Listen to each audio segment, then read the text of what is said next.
belarriak eta ahoak gero eta handiagoak. Euskaraldia bertan da.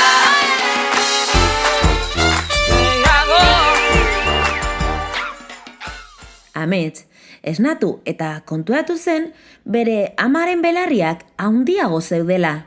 Umeak pentsatu zuen aurreko egunean musika oso altu entzuten ibili zenez horregatik handitu zitzaizkiola.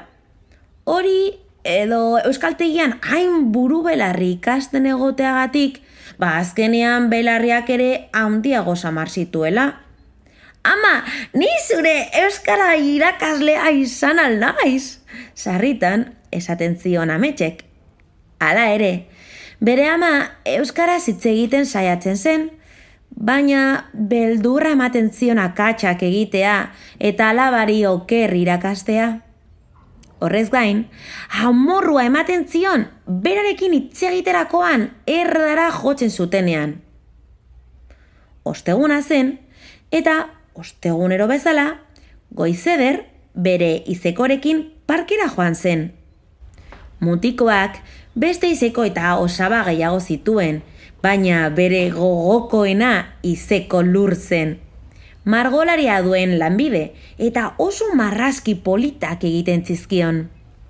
Dena dela, Goizederrek ez zuen ulertzen zergatik izekok erdaraz hitz egiten zuen beste helduekin. Agian, uste du, umeok bakarrik dakigola euskara? Parkean jolasten ari ziren, txirristatik jaisten, zabuan dilindalan, koloretako sorgina jolasean, hori zen bere izikorik gehien gustatzen zitzaiona margolaria delako. Orduak oso askar pasatu ziren, eta ilunabarrean, Goizeder konturatu zen izekoren ahoa handitzen hasi zela. Azaroa da eta hotza itzela dago, hori dela eta handitu omen zaiola, pentsatu zuen Goizederrek. Ostiralean, Goizederrek Ametsi kontatu zion bere izekoren arazoa, aho izugarria zuela. Berak ere, aitortu zion bere ama arraro zebilela belarriak handitzen zitzaizkiolako. Irakaslea klasera sartu zen eta egunon esan zien ikaslei. Goiz horretan, gelakide gehienek aurpegi arraroak zituzten eta irakaslea horretaz ohartu zen. Badakit zergatik zaudeten zur eta lur, zuen etxekoi aho eta belarriak handitu egin zaizkie, ezta? Bai! Hoiukatu zuten denok batera. Eskeskatu neska mutilak. Ez da arazo bat, azalduko dizuet. Gaur, ostialean, euskaraldia hasiko da, eta 15 egunetan euskara eta pertsonak izango dira protagonistak. Euskaral zer? Galdetu zion gelako batek. Euskaraldia, azaroaren 20tik abenduaren 4 arte, pertsonek txapa batzuk soinean eramango dituzte. Batzuk aho bizi izango dira, eta besteak belarri prest. Eta horregatik daude nire amaren belarriak hain handiak, bera belarri prest izango delako, esan zion Ametsek.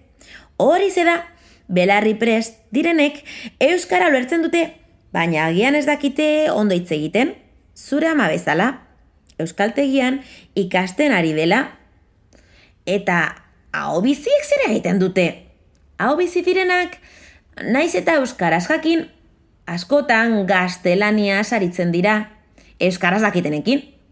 15 egun hauetan, euskaraz esan beharko dute bere lehenengo hitza. Nola?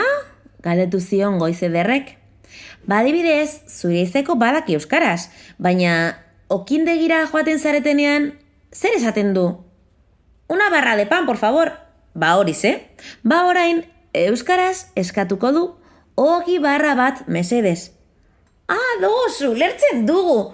Helduek orduan euren artean eskaraz hitz egingo dute, gurekin hitz egiten duten bezala. Eta hariguneak, zer dira? Hariguneak dira espazio batzuk non euskaraz hitz egin alden ulertuko dizutelako. Adibidez, dendak edo bulegoak. Haze ondo nire liburu denda gokenean arigonea kartel bat ikusi dut. Zer Euskaraldiaren kanta etzun nahi duzue? Bai! Gehiagorekin gehiagotan, prez alzara, esan, esan ez dela posible, Euskaraldia bertan da. Euskaraldia bertan da.